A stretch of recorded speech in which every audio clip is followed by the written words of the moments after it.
नमस्कार. कथासागरमध्ये सगळ्यांचं स्वागत. आज तुम्हाला आम्ही ओळख करून देणार आहे कचनार युग्म पात्रा मैदानी कामदेव या झाडाची. गोंधळातनं नाव नाही कधी ऐकलंय, पण कचनार याचा अर्थ सुंदर चमकणारी स्त्री. युग्म पात्र याचा अर्थ सौंदर्याचं प्रतीक, प्रेमाचं प्रतीक.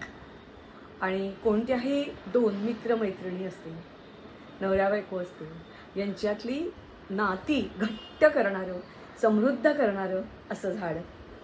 मैदानी कामदेव म्हणजे मैदानात कुठेही उगवलेलं असतं, पण जसा कामदेव तसं हे झाड. चला तर मग आपण बघूया कोणतं हे झाड आहे ते. नक्की तुम्हाला गोंधळात, कारण हे पान परिचयाचं वाटतंय नाही का? दसऱ्याच्या दिवशी तुम्ही सोनं म्हणून वाटलंय तेच हे पान. पण हा आपटा नव्हे, तर हा आहे मराठीत ज्याला आपण म्हणतो कांचन, किंवा मगाशी सांगितल्याप्रमाणे कचनार, युग्मपात्रा, मैदानी कामदेव. एक प्रकारे ऑर्किडची जमात असलेलं हे झाड. त्याच्याबद्दल आणखीन माहिती घेऊ. तर हे आहे कांचनचं झाड. मी पहिल्यांदा एक छोटासा व्हिडिओ केला होता, आपटा आणि कांचन. सेम दिसतं, पण दोन्हीमध्ये फरक आहे. तर आज आपण कांचनच्या झाडाविषयी माहिती घेऊया. याचे सुद्धा जसे पर्यावरणीय फायदे आहेत, आरोग्य म्हणजे आयुर्वेदामध्ये याचा उपयोग सांगितलेला आहे, वास्तुशास्त्र, ज्योतिषशास्त्र, प्रत्येक ठिकाणी म्हणजे हे पण झाड तेवढंच महत्त्वाचं आहे. आध्यात्मिकदृष्ट्या सुद्धा याला महत्त्व आहे, मात्र ते वेगळं आहे. कसं ते आपण पाहूया. हा आहे कांचन किंवा कचनार. कचनार म्हणजे सुंदर चमकणारी स्त्री. जशी सुंदर चमकणारी स्त्री इतरांना आकर्षित करून घेते, तसं हे झाड, याची फुलं सर्वांना आकर्षित करून घेतात. एक प्रकारचा हा ऑर्किड आहे आणि म्हणून सिलोनमध्ये याचे हारही बनवतात. याची फुलं एकाच रंगाची असतात असं नाही बरं का. ही तुम्हाला दिसत आहेत, ही पांढरी फुलं, पिवळी, गुलाबी. गंमत म्हणजे याची एकच पाकळी वेगळी आहे आणि परागकण वेगवेगळे आहेत बघा. आणि त्यामुळे फक्त आणि फक्त माणसंच नव्हे, तर पशु, पक्षी, प्राणी, लहान लहान लहान लहान लहान लहान किडे याच्याकडे आकर्षित होतात. आणि म्हणूनच याला नाव दिलेलं आहे मैदानी कामदेव. या मैदानी कामदेवाविषयी आणखीन आपल्याला काही जाणून घ्यायचं आहे, कारण परागीभवनाला हे सगळे मदत करतातच करतात. पण त्याच्याशिवाय त्यांच्याबरोबर त्यांची जी विष्ठा असते ती जमिनीवर पडते आणि मग अर्थातच त्यांच्या विष्ठेतून आणखीन नवीन जीवन फुलतं. पण आणखीनही बरेच फायदे जमिनीला होतात. जमीन सुपीक. हेच ते कांचनचं झाड.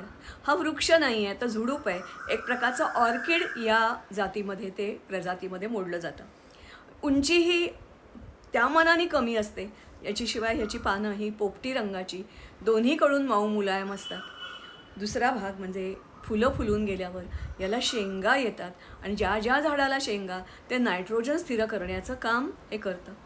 ह्या बिया मग अर्थातच जिकडे तिकडे विखुरतात वाऱ्याबरोबर आणि जिकडे पडतील तिकडे नवीन वृक्ष येतात. फक्त गंमत एवढीच असते की जर त्यांना सावली मिळाली आणि पाणी मिळालं तर त्या वाढतात, आता अनेक रोपं ही नष्ट होतात.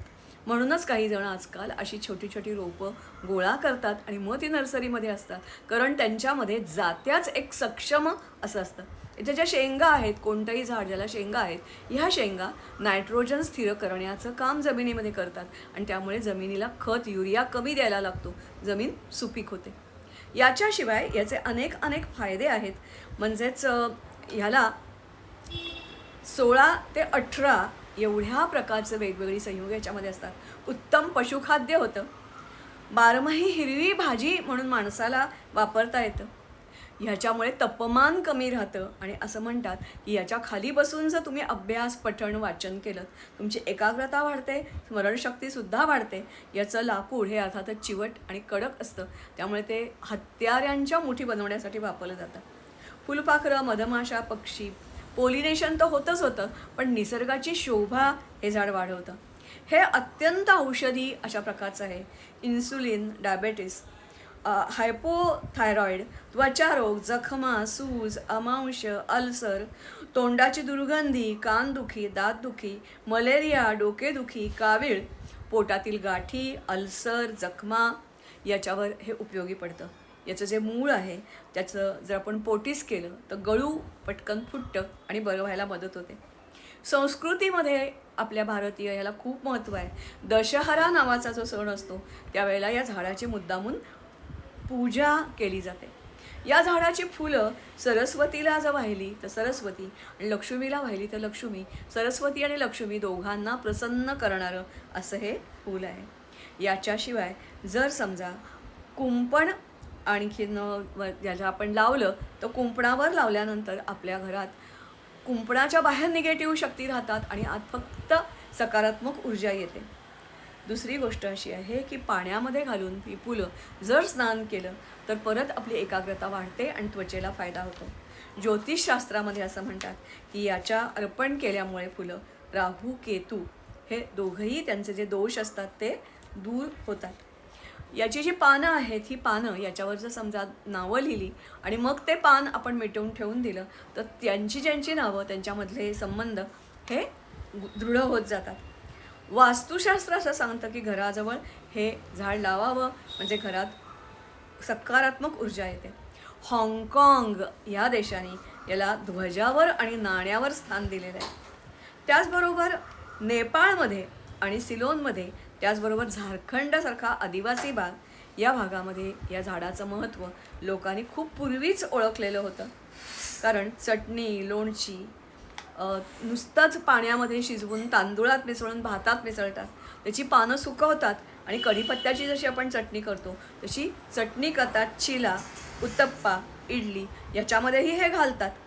सूप करतात आणि बांबूचे कोंब, कांचनची फुलं याच्यापासून जे लोणचं केलं जातं हा खास पदार्थ म्हणून वापरला जातो. अर्थातच बायोडायव्हर्सिटी जपणारं हे झाड, हिरवाई वाढवणारं हे झाड म्हणून तर रस्त्याच्या दुभाजकावर आणि बागेत आजकाल लावलं जातं. माळरानावर लावलं जातं कारण आजकाल उजाड पडलेले जे डोंगर माथे आहेत त्याच्यावर पुन्हा हिरवाई फुलण्याचं काम सध्या आपलं कृषी खातं असेल, सामाजिक वनीकरण खातं असेल ते करतात. आणि म्हणून ही झाडं तुम्हाला या सामाजिक वनीकरण खात्यांच्या ज्या नर्सरी असतात त्या ठिकाणी जरूर मिळेल. मी ही सगळी झाडं तिथूनच आणलेली आहेत. याच्याशिवाय ह्याला फारशी निगराणी करावी लागत नाही, खतपाणीही घालावं लागत नाही. असं हे प्रेमाचं प्रतीक, सौंदर्याचं प्रतीक, लक्ष्मीचं आणि सरस्वतीचं प्रतीक तुम्ही जरूर जरूर लावा.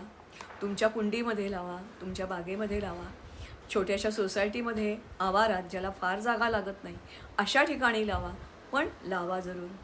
जसा आपटा ताकदीचं प्रतीक तसं हे सुद्धा प्रेमाचं आणि सौंदर्याचं प्रतीक.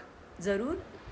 कसं वाटलं मग तुम्हाला कांचनाचं झाड? ज्याला आपण मराठीत कांचन असं म्हणतो त्यालाच हिंदीमध्ये आणि संस्कृतमध्ये कचनार असं म्हणतात. युग्मपत्रा हे पण त्याचं संस्कृत असलेलं हे नाव आहे. आणि अर्थातच पुढच्या वर्षी मग गल्लत करू नका, खूप वेळ हातामध्ये आहे.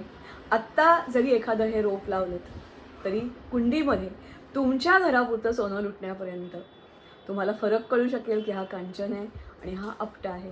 दोन्हीची झाडं लावा, दोन्हीची फुलं खूप छान दिसतात आणि पानं फुलं वेगळी कदाचित चटणी नाही करता येणार पण रोजच्या भाजीमध्ये मिसळा, आमटीमध्ये मिसळा, डाळ घालून उसळ करा, काही करू शकाल. तुम्ही गृहिणी आहात तर पाककला त्याच्यामध्ये ह्या पाना फुलांचा उपयोग करा. कारण मी मगाशी उल्लेख केल्याप्रमाणे 16 ते 18 एवढ्या प्रकारची प्रथिनं वेगवेगळ्या प्रकारची त्याची असतात म्हणून ते उत्तम पशुखाद्य आहे. तसं माणसांनाही खाद्य आहे. बऱ्याच वेळेला आपण शहरात राहणारी माणसं जी असतो त्यांना ह्याची माहिती नसते आणि म्हणून मी तुम्हाला सांगितलं तसं झारखंडसारखा आदिवासी भाग किंवा नेपाळसारखा भाग किंवा सिलोनसारखा भाग जो हिली रिजन आहे, ज्या ठिकाणी पालेभाजी 12 महिने मिळू शकत नाही त्या ठिकाणी याचा भरपूर उपयोग केला जातो. त्यांच्याकडून आपण थोडंसं शहाणपण शिकूया. काय वाटतं तुम्हाला? चला तर मग हीच माहिती सगळ्यांपर्यंत पोचवा. लाईक करा, शेअर करा आणि सबस्क्राईब करा. अशी विविध प्रकारची नेटिव्ह झाडं तुमच्या भेटीला मी नेहमीच आणते, याच्या पुढेही आणेन याची खात्री बाळगा. चला तर मग.